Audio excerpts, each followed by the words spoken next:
What's going on, guys? This is Rob, and if you're enjoying the content here on my channel, then make sure you hit the like button and make sure you hit subscribe so you can help decide what direction the content on my channel goes in the foreseeable future. Okay, so getting into Superior Spider-Man Volume 2, this again is where Dan Slott kind of goes through this phase of kind of taking things in steps, taking things in small little portions here and there. Really, when Superior Spider-Man first started, almost said Superior Iron Man, which I really want to cover that story at some point, but when Superior Spider-Man first started, there were a lot of thoughts of people saying, well, Spider-Man's going to come back. Peter Parker is going to come back to normal, he's going to come back to being himself, and he is. I mean, you can't do something like Superior Spider-Man and get rid of Peter Parker forever. He's too intrinsic of a superhero. It'd be like killing off Superman and never bringing him back. Because of that, we knew that Spider-Man was going to come back later on down the line. But in the interim, Dan Slott and Marvel were playing this up as though Peter Parker was gone forever. And so while we had this subconscious aspect of Peter Parker in the mind of his own body, despite the fact that Dr. Octopus was basically taking control of Peter's body, in the end, what the story is going to do is basically eliminate that entire idea and bring forward the notion that Peter Parker's gone forever. Now, the way this initially picks up is it actually joins us with a guy named Dr. Elias Wortham, who also goes by the name of Cardiac. Now, Cardiac is a guy who dates all the way back to Amazing Spider-Man number 342 in 1990, but in truth, it was really just like Elias Wortham. He didn't really become Cardiac until like two or three issues later, something along those lines. But the idea here was that he was basically a vigilante, but not in the traditional sense. And that's one of the things that made his characters interesting. Cardiac was actually a guy who took the law into his own hands for the betterment of society. And so what he was doing is he was basically fighting against criminals. He was fighting against guys like Justin Hammer, different things like that. So he wasn't really like a traditional bad guy or a traditional anti-hero like the Punisher. He was actually doing good things. The idea here, though, is that Elias Wortham is basically taking over the Heart Clinic. Now, this is one of the reasons why I wanted to do really, Spider-Man Big Time going forward, because of the fact that a lot of things that were taking place in Superior Spider-Man referenced the events of Big Time, and some of them even referenced some of the events before, but really Big Time is all we needed, since the bulk of the references really come from Dan Slott's first time taking over the series as a solo guy. But the idea here is that Elias Wortham is basically running this sort of underground hospital. And that's kind of cool here, because what we end up finding out from the perspective of Elias Wortham, one of the big issues with modern day hospitals is cost. The idea that people go in, they have,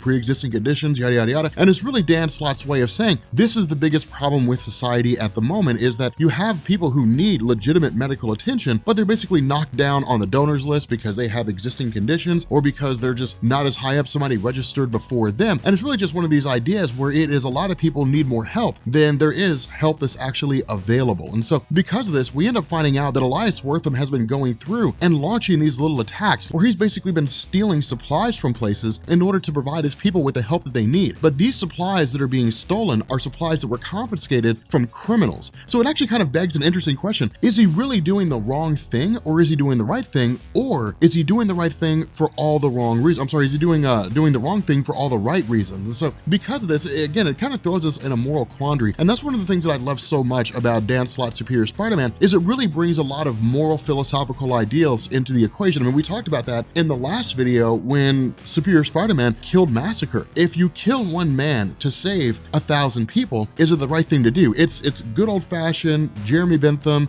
John Stuart Mill utilitarianism. The sacrifices, or I guess the needs of the many outweigh the needs of the few. But the moral implication here is, at what point does that stop? We saw that with like Superman, for example. Topple the governments of the world so the billions of people who exist can live without the oppression of government. So again, there's a point at which you simply just have to stop. And that's when it comes to the whole philosophy of morality and so on and so forth. It's really the line drawing. Now, of course, because of the actions of Elias, because of his actions, as Cardiac breaking into facilities, so on and so forth, stealing the things that he needs, what this does is it basically has, the police for New York investigating, or at least alerting Superior Spider-Man. Now, when he arrives on the scene, right off the bat, he immediately attacks Elias. Now, again, Peter Parker exists as this sort of subconscious thought, and occasionally he can intervene. And what this will actually show us is he can still influence the body and even the mind of Superior Spider-Man. But because of this, Peter Parker's screaming in the background, look, this guy is not a bad guy. He's doing all the right things or all the wrong things for all the right reasons, but he's trying to do good. He's trying to do what he's supposed to. And so because of this, the first indication that we get of Peter Parker being able to influence influence Superior Spider-Man is when he screams to stop, and it simply just catches the attention of Superior Spider-Man. Now again, these are disembodied voices. In the mind of Superior Spider-Man, he doesn't know what's going on. All he's hearing is just a voice somewhere telling him to stop. We'll also see here in a little while that it'll actually,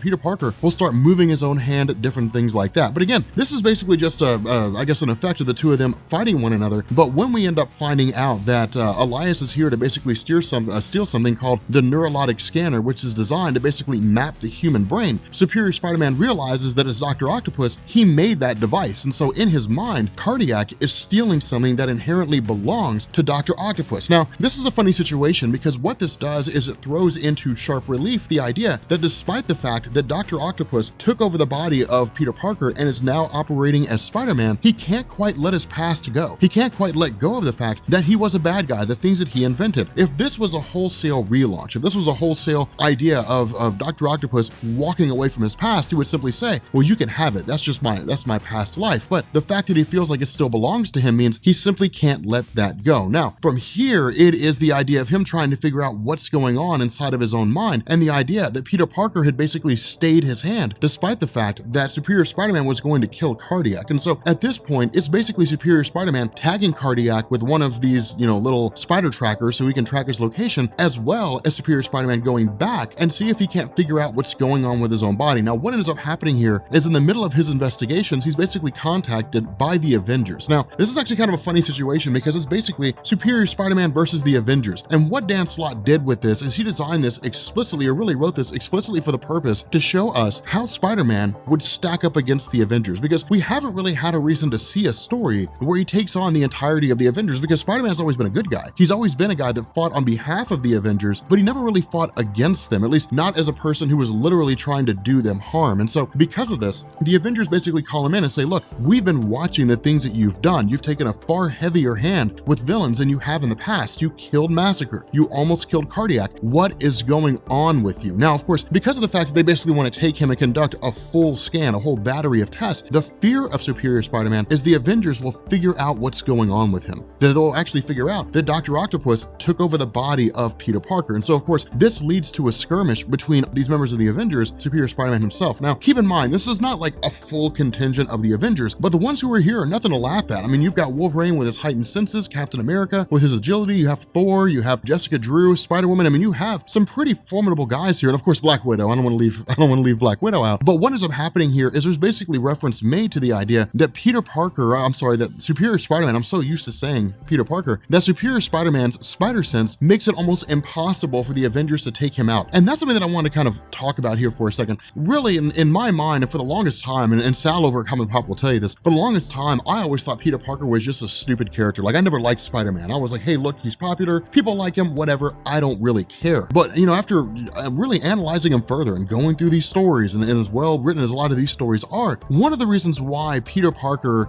as Spider-Man, and even, Dr. Octopus as Superior Spider-Man, one of the reasons why, he's such a formidable hero is because of the fact that his spider sense basically alerts him of danger before that danger ever happens. And so he's always a step ahead of the person that he's fighting. One of the best ways to look at this is that the best offense is a good defense. And so because of this, with Superior Spider-Man having the ability to know attacks that are going to happen before they happen, even if he doesn't know exactly what the attacking person is going to do, it keeps him out of harm's way. And so what this means is he can turn around and routinely stay on the offensive so long as his spider sense is working adequately. Now, of course, in a moment of distraction, when Peter Parker is basically distracting Dr. Octopus, what this does is it grants the Avengers a brief moment of reprieve, which of course we're able to use to essentially topple him. But at this point, Dan Slott kind of makes the Avengers look like buffoons, which is not something that I'm really on par with. I mean, I love the Avengers. I mean, the Avengers are one of my favorite teams, but to make them look like buffoons is not something that I'm that I'm too partial with. But basically what happens is after all these different tests, Captain America says, we've confirmed you're not a Skrull, you're not possessed by, some ghost out in space somewhere, no one's taking control of you or anything like that. But in the moment of analyzing these brain patterns, Dr. Octopus realizes that there's brain patterns that should not be there. Now, he doesn't know that it's Peter Parker. All he knows is his brain, the patterns are not where they're supposed to be. And so because of this, while Natasha Romanoff is having this conversation with Superior Spider-Man, talking about the first time she killed and how, the fact that Superior Spider-Man killed Massacre is going to stick with him whether he knows it or not, Peter Parker takes control of Dr. Octopus's hand while he's kind of idle and basically draws out this little diagram indicating indicating that Dr. Octopus stole the body of Peter Parker. Now, the problem with this is that this is a very basic drawing, and Dan Slott plays it up this way. Dan Slott plays it up to us, so that we look at this and we're like, well, how in the heck is she supposed to know that Dr. Octopus took control of Peter Parker's body? But at the very least, it would send off an indication that there's something legitimately wrong with Spider-Man. And so because of this, Natasha Romanoff, who of course would be able to put two and two together eventually, what this will do is kind of set her, or at least it sets the possibility up that she's going to end up on this course where she's going to start investigating what's actually going on with Peter Parker. Now, switching back over to Cardiac, of course, with Dr. Octopus, Superior Spider-Man using the spider tracker and eventually, locating where he's at, the two of them engage in a skirmish once more. But in the middle of this whole fight, basically it leads into this operating room, and this is when Superior Spider-Man begins to realize that the reason why Cardiac is doing this is to save the lives of people. And so the whole crux of this was that despite the fact that he had taken this scanner from, that had previously been built by Dr. Octopus, Cardiac did not know how to use it in its entirety. And so what this does is it basically sets the stage for Dan Slott to continue Superior Spider-Man down the role of being a good guy when he looks at this and says, well, I'm the one who designed this machine. I know how it works better than anybody else. I can literally help fix this girl, and I can turn around and perform the surgery myself. And so, of course, again, because of the fact that this is completed, the little girl is saved, it basically continues this trend of Superior Spider-Man becoming a good guy. And so taking that machine back to his lab and then investigating further, he directly acknowledges Peter Parker. He says, look, I now realize you're the voice inside my head. I now realize that I didn't take over your body in its entirety, that,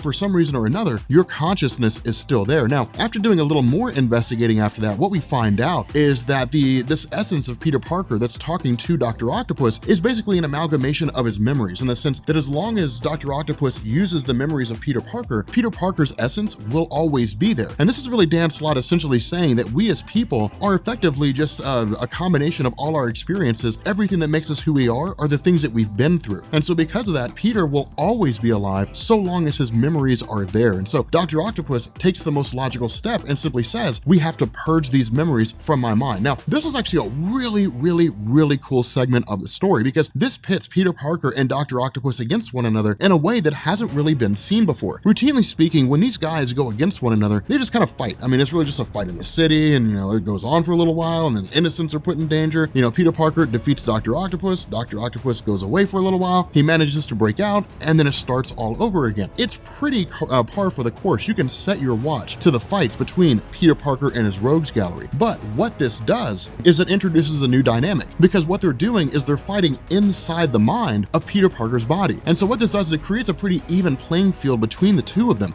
Peter Parker basically draws on all the people who have served significant roles in his life: Uncle Ben, Aunt May, friends and family, different things like that. And while this does allow him to get a little bit of the upper hand, it is Dan Slott saying a little bit, hey, look, the most important thing that we have in life are friends and family. But the other half of this equation is that Dr. Octopus himself is not without his own friends. Now, when I say friends of Dr. Octopus, when I say family of Dr. Octopus, I use that term loosely. These various villains that Ock has fought behind or fought beside over the course of the years, I wouldn't really consider to be like legitimate friends or legitimate family, not by any stretch of the imagination, but they're the closest thing he has. Not only that, all these guys are formidable in their own right. And so in truth, it comes down to a pretty significant battle between the two of them, but in the end, Dr. Octopus ends up winning out. Now, the reason why this is the case is twofold. The first is that it is people with superpowers going against individuals without superpowers. But this is also Dan Slott offering a meta commentary that the people fighting on behalf of Peter Parker are only as strong as Peter Parker is for himself. That is to say, they're a reflection of the faith that Peter Parker has in himself. Only if he's a strong individual, only if he legitimately believes that he should be Spider-Man, do these individuals have any measure of power to combat Dr. Octopus. But in the end, he doesn't think that he deserves to be Spider-Man. And the reason why is because of a conversation between the two of them. As this fight starts to dwindle down and it just turns into Superior Spider-Man versus the Amazing Spider-Man, Dr. Octopus makes an incredibly good point. What happened here was that when Superior Spider-Man was in the process of getting ready to perform the surgery on that young girl, Peter Parker did not want him to do it. He kept making his hand shake. And the reason why was because Peter Parker did not believe that Dr. Octopus would have the skill to save this young girl's life. What Dr. Octopus says here is, you were willing to let this girl die in order to get your body back. You were willing to sacrifice an innocent in order to defeat me. Dr. Octopus making the case that what Peter Parker did was tantamount to Dr. Octopus holding holding someone hostage and then Peter Parker shooting the hostage in order to kill Dr. Octopus. That's the case that's being made here. And because of that, in face of that, Peter Parker has a total breakdown. He says, oh my God, you're right. I was willing to sacrifice the life of an innocent young girl in order to make sure that you were defeated, that you were stopped. The other half of this was that Dr. Octopus says, look, I was trying to do the right thing. So not only were you willing to put an innocent in danger, you were going to stop me from doing something good. You were going to become a bad guy because you didn't like what it was that I was doing. You didn't trust me. And so because of this, Dr. Octopus basically initiates this mind wipe. Peter Parker has no more defense, really nothing to put up against this. And so all these different memories of Peter Parker start getting wiped away. And what this does is it sets the next stage, the next phase of the story, which is simply Dr. Octopus in the body of Peter Parker without having to worry about his essence or his memories causing any kind of problems for him in the foreseeable future. But with that being said, guys, we're gonna go ahead and bring this video to an end. If you are new here to Comics Explained, make sure you guys hit the sub button to become part of the Rob Corps. If you guys enjoyed this video, make sure you drop a like, and yeah, I will catch you guys later. Peace.